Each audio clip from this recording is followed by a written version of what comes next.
বিসমিল্লাহির রহমানির রহিম। আসসালামু আলাইকুম।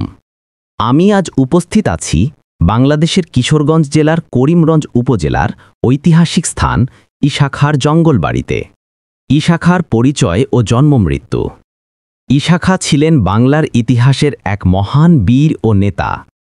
তিনি 1529 খ্রিস্টাব্দে প্রায় 936 হিজরিতে জন্মগ্রহণ করেন এবং 1599 খ্রিস্টাব্দে প্রায় 1007 হিজরিতে মৃত্যুবরণ করেন। ঈশা মসজিদ জঙ্গলবাড়ির ভেতরেই অবস্থিত ঐতিহাসিক ঈশা মসজিদ। এই মসজিদটি প্রায় 450 বছরের পুরনো এবং এটি ঈশা নিজে বা তার রাজপরিবারের কেউ নির্মাণ করেছিলেন নামাজ আদায়ের জন্য। মসজিদটির গম্বুজ ও দেয়ালে প্রাচীন ইটের কারুকাজ এখনও দেখা যায়। এটি আজও সক্রিয়। এখানে স্থানীয় মুসল্লিরা নিয়মিত নামাজ আদায় করেন।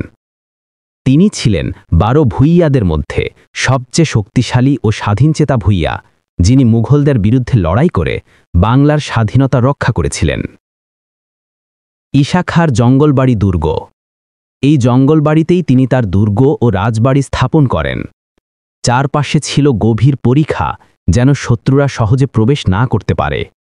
আজও এখানে দেখা যায় সেই দুর্গের ধ্বংসাবশেষ, পুরনো ইট এবং ইতিহাসের নিদর্শন। ঈশা পুকুর। বাড়ির পাশে রয়েছে বিশাল এক পুকুর, যেটি ঈশা পুকুর নামে পরিচিত। ধারণা করা হয় এটি রাজপরিবারের ব্যবহারের জন্য খনন করা হয়েছিল। আজও স্থানীয় মানুষ এই পুকুরের পাশে আসে, গল্প করে, ইতিহাস স্মরণ করে। ঈশা বাড়িঘর ও স্থাপনা।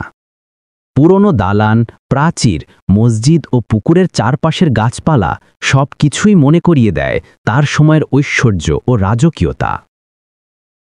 ঈশা সমাধি ও বংশগণের কবরস্থান। ঈশা আসল সমাধি অবস্থিত নারায়ণগঞ্জ জেলার সোনারগাঁওয়ে, তবে করিমগঞ্জের জঙ্গলবাড়িতে রয়েছে তার বংশধরদের সমাধি ও স্মৃতি নিদর্শন।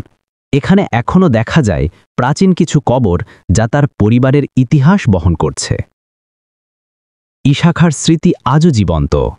জঙ্গলবাড়ির প্রতিটি ইট, পুকুর, গাছ যেন বলছে এক কিংবদন্তি নেতার গল্প, যিনি মাটি, মানুষ ও স্বাধীনতার জন্য বেঁচেছিলেন। আপনারা যদি এমন ঐতিহাসিক স্থানের ভিডিও আরও দেখতে চান, তাহলে আমার পেজ ফলো, লাইক, কমেন্ট ও শেয়ার করতে ভুলবেন না।